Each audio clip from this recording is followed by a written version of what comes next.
Chào mừng quý vị và các bạn, đặc biệt là các bạn nhỏ. Đến với buổi kể chuyện hôm nay, chúng ta sẽ cùng lắng nghe một câu chuyện cổ tích rất quen thuộc. Đó là Cô nàng tí hon.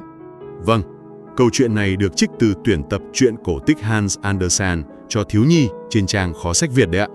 Nào, chúng ta hãy cùng bắt đầu hành trình của cô bé nhé. Câu chuyện bắt đầu với một người phụ nữ. Bà ấy ao ước có một đứa con lắm. Thế là bà tìm đến một mụ phù thủy. Và mụ phù thủy đã đưa cho bà một hạt lúa mạch, nhưng mà hạt này đặc biệt lắm. Vâng, bà mang về, gieo hạt vào một cái chậu hoa. Rồi chẳng bao lâu, từ hạt lúa mạch mọc lên một bông hoa, trông giống như hoa tulip ạ. Đúng rồi. Rồi một hôm, khi người phụ nữ hôn lên bông hoa xinh đẹp đó, Bé tí xíu, nhỏ nhắn vô cùng. Cô bé chỉ cao bằng nửa đốt ngón tay cái thôi. Vì thế mà người ta gọi cô là Thumbelina, tức là cô nàng tí hon đấy. Thật là diệu kỳ. Cuộc sống của cô bé lúc đó cũng đặc biệt lắm nhỉ. Ngủ thì ngủ trong vỏ quả óc chó làm nôi này. À, đúng rồi, còn đắp chăn thì bằng cánh hoa hồng nữa chứ. Rồi cô bé còn chơi trên một cái đĩa đầy nước, có chiếc thuyền làm bằng lá hoa tulip. Và mái chèo là 2 sợi lông ngựa trắng. Nghe thật là nên thơ. Cô bé còn có giọng hát rất hay nữa, nhẹ nhàng lắm. Đúng là một cuộc sống bình yên, êm đềm. Nhưng mà không kéo dài được lâu. Vâng, một đêm nọ khi cô bé đang ngủ say trong chiếc nôi vỏ quả óc chó thì có một chuyện không hay xảy ra. Một con cóc mẹ, trống già nua và xấu xí lắm. Nó nhảy qua ô cửa kính bị vỡ vào phòng. Ôi không, Nó nhẹ nhàng ôm cả cái vỏ quả óc chó có cô bé đang ngủ, rồi nhảy ra ngoài, đi về phía bờ suối, nơi mẹ con nhà nó sống. con trai của mụ cóc thì sao ạ? Chắc cũng không khá hơn mẹ nó là mấy đâu nhỉ? Còn tệ hơn ấy chứ, vừa xấu xí vừa đần độn, chỉ biết ngồi dưới bùn kêu ốp ốp ột côi. Khổ thân cô bé tí hon quá. Rồi mụ cóc làm gì tiếp? Mụ đặt cô bé, vẫn còn trong vỏ óc chó, lên một chiếc lá súng rất lớn ở giữa dòng suối. Kiểu như là để cô bé không trốn đi đâu được. Một nhà tù giữa sông nước sao? Đúng vậy. Xong rồi mụ và con trai lại lặn xuống đầm để chuẩn bị phòng cưới cho chúng. Thật là tội nghiệp cho tí hon. Khi tí hon tỉnh dậy thì sao ạ? Chắc cô bé hoảng sợ lắm. Cô bé tỉnh dậy thấy mình lênh đênh giữa mênh mông nước, chẳng có cách nào vào bờ được. Cô bé sợ quá, chỉ biết ngồi khóc thôi. Thế rồi mẹ con nhà cóc có quay lại không? Có chứ, chúng quay lại để lấy cái giường vỏ óc chó đi, rồi còn thông báo với tí hon là sắp tới làm đám cưới nữa. Ôi không, may mà có ai đó giúp cô bé chứ. May mắn là có, đàn cá nhỏ bơi đuối nước ấy, chúng nghe thấy hết, rồi nhìn thấy cô bé tí hon xinh đẹp mà lại tội nghiệp quá. Thế là chúng thương cảm ạ. Đúng rồi, vừa thương mà vừa tức giận thay cho cô bé. Thế là chúng tụm lại, dùng răng cắn đứt cái cuống lá súng đang giữ cô bé ở lại. Tuyệt quá, vậy là chiếc lá được tự do rồi. Chiếc lá mang theo tí hon cứ thế trôi đi, trôi mãi ngày càng xa khỏi chỗ ở của mẹ con nhà cóc độc ác. Vậy là tí hon tạm thời thoát nạn rồi. Hành trình trên chiếc lá chắc cũng thú vị lắm đây. Chiếc lá trôi qua nhiều nơi lắm. Chim chóc banh ngang qua, thấy cô bé xinh xắn thì đều cất tiếng hót khen ngợi. Rồi cô bé gặp ai nữa không à? À, có một con bướm trắng cứ bay lượn vòng quanh chiếc lá. Có vẻ như là nó cũng thích cô bé lắm. Cuối cùng thì nó đậu cả xuống lá. Tí hon có làm bạn với con bướm không? Cô bé cũng vui lắm. Tí hon nghĩ ra một cách, liền cởi dải lưng của mình ra. Một đầu buộc vào con bướm, đầu kia thì buộc vào chiếc lá. Ồ, để làm gì vậy? Để con bướm kéo chiếc lá đi nhanh hơn đấy. Và đúng là chiếc lá trôi nhanh hơn thật. Thật là thông minh. Nhưng mà niềm vui có kéo dài không? Tiếc là không. Đang lúc vui vẻ thì ai dè một con bọ hùng to lớn từ đầu xà xuống. Lại nữa sao? Con bọ hung làm gì ạ? Nó dùng chân quắp ngang lấy cái eo bé nhỏ của tí hon rồi bay vụt lên một cái cây cao. Khổ thân cô bé. Trời ơi, thế còn chiếc lá và con bướm thì sao? Chiếc lá và con bướm vẫn bị buộc với nhau bằng dải lưng. Cứ thế tiếp tục trôi đi. Tí hon lúc đó chắc là lo lắng cho bạn bướm trắng lắm. Thật là tội nghiệp. Lên trên cây rồi, con bọ hung đối xử với tí hon thế nào? Lúc đầu thì con bọ hung nó cũng có vẻ tử tế. Nó mời tí hon uống mật hoa ngọt lịm này, rồi còn khen cô bé xinh đẹp nữa. Khen xinh đẹp, dù tí hon trông khác hẳn mày bọ hung mà. Đúng vậy. Nó bảo là dù tí hon không giống bọ hung, nhưng mà trông rất đáng yêu. Nhưng sao à?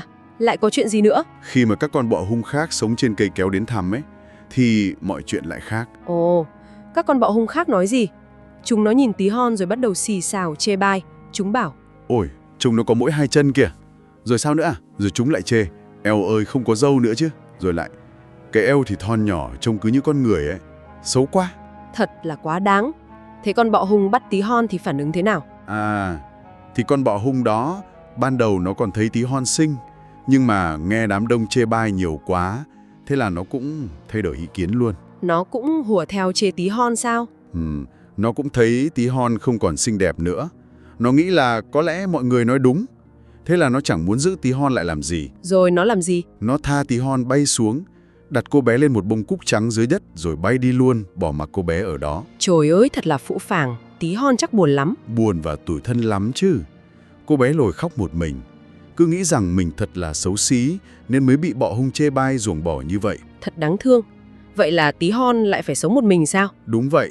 Cô bé phải sống một mình trong khu rừng rộng lớn suốt cả mùa hè. Cô bé sống thế nào ạ? Một mình giữa rừng thì nguy hiểm và khó khăn lắm. Cô bé cũng tự tìm cách xoay sở. Tí hon tự kết cỏ thành một chiếc giường nhỏ xinh, đặt dưới một chiếc lá cây chút chít to để che mưa che nắng. Thế còn thức ăn nước uống? Cô bé ăn mật hoa ngọt ngào và uốn những giọt sương mai đọng trên lá cây vào mỗi buổi sáng. Nói chung là mùa hè thì cũng tạm ổn.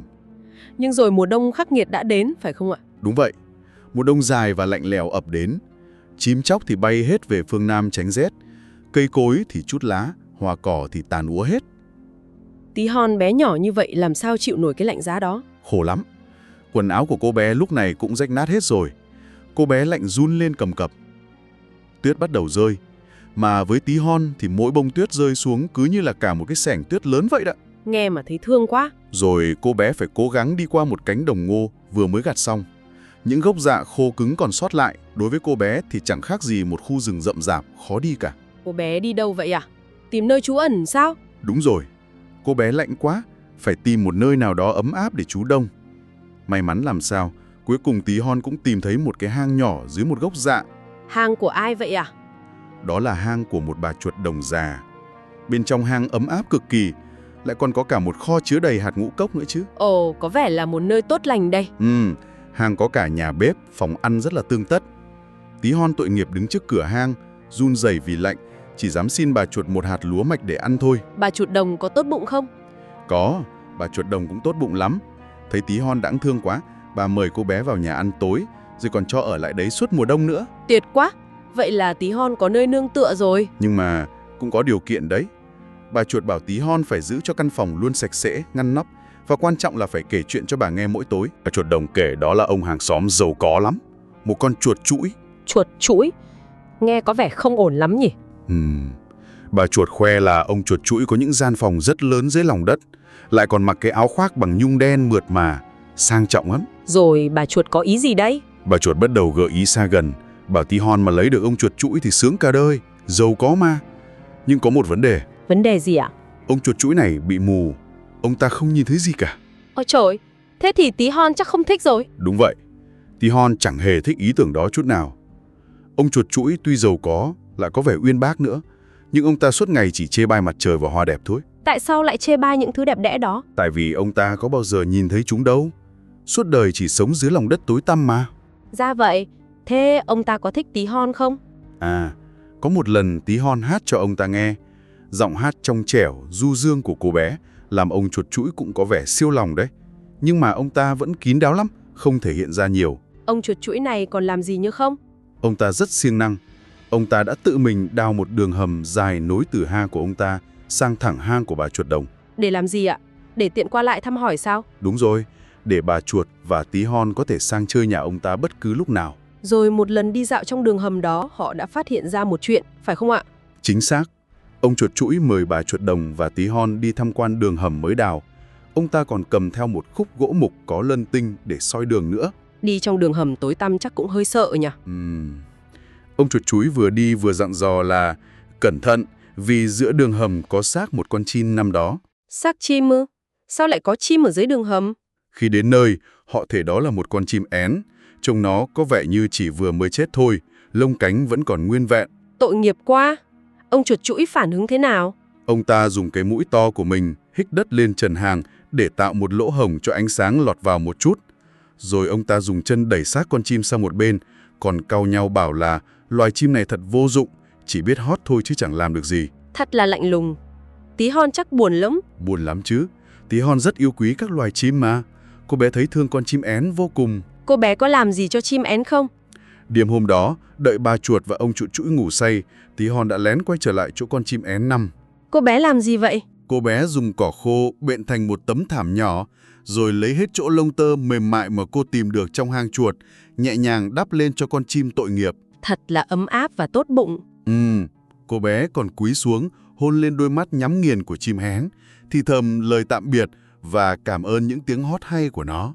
Và rồi có điều kỳ diệu xảy ra. Đúng thế, khi cô bé áp má vào lồng ngực con chim, cô bé bỗng nghe thấy một tiếng đập rất khẽ, thình thịch. Tim chim vẫn đập sao? Vâng, con chim én chưa chết, nó chỉ bị lạnh cóng quá mà thôi. Ôi thật may mắn, Tí hon thắc vừa mừng vừa sợ. Đúng rồi, cô bé hơi sợ hãi một chút, vì con chim én dù sao cũng to lớn hơn cô bé rất nhiều. Nhưng rồi cô bé lấy hết can đảm, chạy đi tìm thêm cỏ khô và lông tơ, đắp kỹ hơn nữa cho chim én. Cô bé chăm sóc chim én suốt sau đó ạ? Đúng vậy, đêm hôm sau cô bé lại mang nước đến, dùng một cánh hoa múc nước cho chim uống. Dần dần, chim én tỉnh lại một chút. Chim én có kể tại sao nó lại ở đó không? Có, chim én kể là nó bị thương ở cánh trong lúc bay nên không thể cùng đàn bay về phương Nam ấm áp được. Nó bị rơi xuống đất rồi lạnh quá nên bất tỉnh đi, không ngờ lại rơi trúng vào đường hầm của ống chuột chũi. Thật là một sự tình cờ may mắn trong cái rủi. Thế là suốt mùa đông năm đó, Tí hon đã bí mật chăm sóc cho chim én, giấu không cho bà chuột đồng và ông chuột chũi biết. Một bí mật ấm áp và đầy tình thương. Rồi mùa xuân đến thì sao? Mùa xuân đến, mặt trời ấm áp trở lại. Chim én nhờ sự chăm sóc của Tí hon cũng đã hoàn toàn bình phục. Nó muốn bay đi rồi. Chim én có muốn Tí hon đi cùng không? Có chứ. Tí hon giúp chim én mở một lỗ hổng trên trần hang để nó bay ra. Trước khi đi, chim én đã ngỏ lời mời Tí hon hãy ngồi lên lưng nó, cùng bay đến những khu rừng xanh tươi đẹp đẽ. Một lời đề nghị hấp dẫn quá. Tí hon có đồng ý không? Lúc đó, Tí hon lại từ chối. Cô bé nói rằng nếu cô đi thì bà chuột đồng sẽ buồn lắm vì bà đã cưu mang cô suốt mùa đông. Ồ, thật là một cô bé tốt bụng và biết nghĩ cho người khác. Đúng vậy. Cuộc chia tay diễn ra trong sự buồn bã. Chim én cất tiếng hót chíp chíp líu lo thay lời tạm biệt, rồi bay vút vào bầu trời để nắng ấm. Tí hon chắc cũng buồn lắm khi chim én đi rồi. Buồn lắm chứ. Giờ đây cô bé lại càng cảm thấy cô đơn hơn. Mà bà chuột đồng thì không cho cô bé ra ngoài ánh nắng mặt trời nữa. Tại sao vậy ạ? Vì bà ấy sợ ông chuột chủi không thích. Và... không lâu sau đó, bà chuột đồng thông báo một tin động trời. Tin gì vậy ạ? Có liên quan đến ông chuột chủi không? Chính xác. Bà chuột bảo là ông chuột chủi đã chính thức ngỏ lời cầu hôn Tí hon. Ôi không, điều Tí hon lo sợ nhất đã đến. Bà chuột còn thúc giục Tí hon phải mau mau chuẩn bị đồ cưới nữa chứ. Nào là kéo sợi len, nào là dệt vải lanh. Mấy con nhện trong nhà cũng được huy động để giúp Tí hon dệt vải. Tí hon phản ứng thế nào ạ? Cô bé buồn bã lắm, chẳng muốn làm chút nào.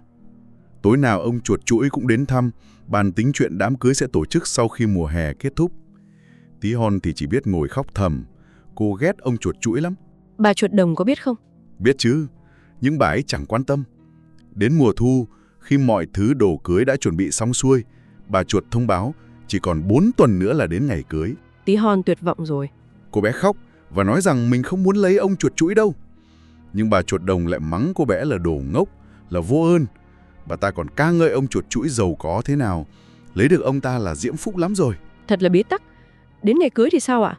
Vào đúng ngày cưới, Tí hon buồn bã xin phép bà chuột cho mình ra ngoài trời một lát để được nhìn thấy ánh nắng mặt trời lần cuối cùng. Một lời xin phép thật đáng thương.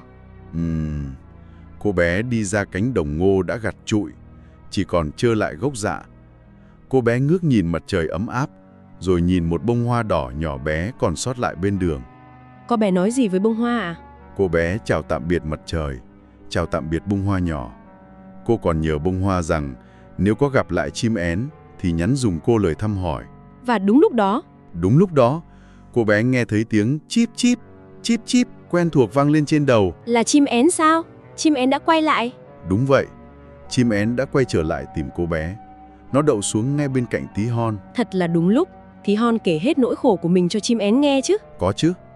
Cô bé kể hết chuyện mình sắp phải lấy ông chuột chủi và phải sống suốt đời dưới lòng đất tối tăm. Và chim én lại một lần nữa ngỏ lời mời Tí hon hãy đi cùng nó đến những xứ sở ấm áp phương Nam, nơi không có mùa đông lạnh giá, nơi có ánh mặt trời rực rỡ và muôn vàn hoa thơm cỏ lạ. Lần này thì Tí hon quyết định thế nào? Lần này thì Tí hon không do dự nữa. Cô bé lập tức đồng ý. Đây là cơ hội cuối cùng để thoát khỏi cuộc sống tăm tối kia rồi. Vậy là hai bạn cùng nhau lên đường. Tí hon ngồi vững trên lưng chim én, dùng dải lưng của mình buộc chặt vào một chiếc lông vũ khỏe nhất của chim để không bị ngã. Một cuộc hành trình mới bắt đầu. Đúng vậy. Chim én cất cánh bay vút lên cao. Họ bay qua những cánh rừng, bay qua biển cả mênh mông, bay qua cả những ngọn núi cao phủ đầy tuyết trắng nữa. Tí hon có lạnh không ạ? Có chứ. Những cô bé nép mình vào bộ lông vũ ấm áp của chim én nên cũng đỡ lạnh hơn nhiều. Cuối cùng họ đã đến được xứ sở ấm áp chưa? Những cây chanh, cây cam sai lúc liễu và không khí thì thoang thoảng hương hoa thơm ngát. Thật là một nơi tuyệt đẹp. Chim én bay đến bên bờ một hồ nước trong xanh biếc. Gần đó có một tòa lâu đài cổ kính bằng đá cẩm thạch trắng, trông rất uy nghi nhưng có phần đổ nát. Chim én làm tổ ở đó ạ? Đúng rồi, trên nóc một cây cột đá cẩm thạch cao nhất có một cái tổ của chim én. Nó bảo với tí hon rằng đây là nhà của nó. Rồi chim én đề nghị tí hon làm gì? Chim én bảo tí hon hãy chọn lấy một bông hoa thật đẹp ở dưới kia để làm nhà của mình. Rồi nó nhẹ nhàng đặt cô bé lên một cánh hoa trắng muốt của một bông hoa lớn tuyệt đẹp mọc giữa những mảnh cột đá cẩm thạch bị vỡ. Và tí hon đã gặp ai trong bông hoa đó? Thật bất ngờ, khi nhìn vào giữa bông hoa, tí hon thấy một chàng trai nhỏ xíu, cũng tí hon như cô bé vậy. Chàng trai trông trong suốt như pha lê, đầu đội một chiếc vương miện bằng vàng lấp lánh. Và đặc biệt là chàng có một đôi cánh nhỏ sau lưng.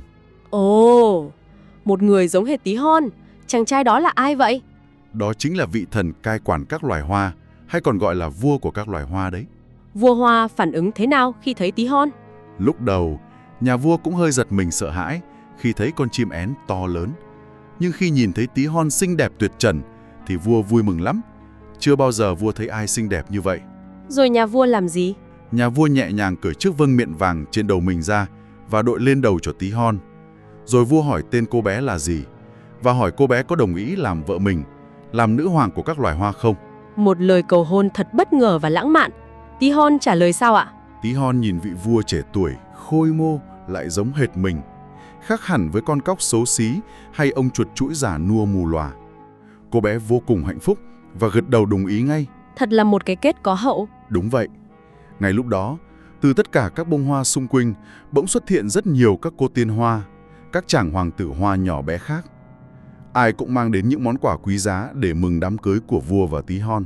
Món quà nào là đặc biệt nhất ạ? Có lẽ, món quà quý giá và ý nghĩa nhất là một đôi cánh trắng muốt tuyệt đẹp của một con ruồi lớn. Đôi cánh này được gắn cẩn thận vào đôi vai của tí hon. Vậy là tí hon cũng có cánh rồi. Đúng thế. Giờ đây cô bé có thể tự do bay lượn từ bông hoa này sang bông hoa khác vậy, giống như các thân hoa khác vậy. Mọi người đều vui mừng nhảy múa.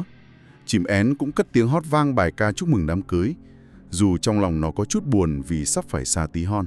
Còn chuyện đổi tên thì sao ạ? Vua hoa nói rằng cái tên Thumbelina, tí hon nghe không được hay lắm, không xứng với một nữ hoàng, nên nhà vua quyết định đặt cho cô một cái tên mới thật đẹp.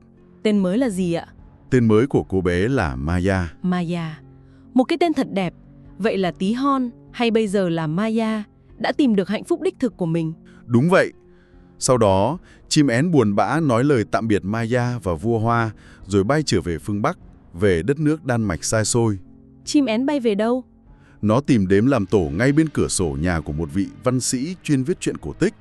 Và hàng ngày, nó cất tiếng hót chip chip, kể lại toàn bộ câu chuyện về hành trình của cô nàng tí hon Maya cho nhà văn nghe. Và đó là lý do chúng ta biết được câu chuyện này. Chính xác là như vậy đó. Một hành trình dài với biết bao thử thách, gian nan, nhưng cuối cùng cô bé nhỏ nhắn đã tìm thấy hạnh phúc và một nơi thực sự thuộc về mình. Những câu chuyện cổ tích như thế này thật đẹp. Nó nuôi dưỡng tâm hồn, đưa chúng ta đến những thế giới tưởng tượng thật phong phú và ấm áp.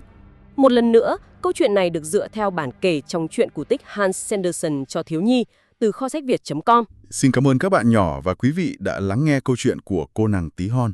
Vâng, xin cảm ơn và hẹn gặp lại trong những câu chuyện thú vị tiếp theo nhé.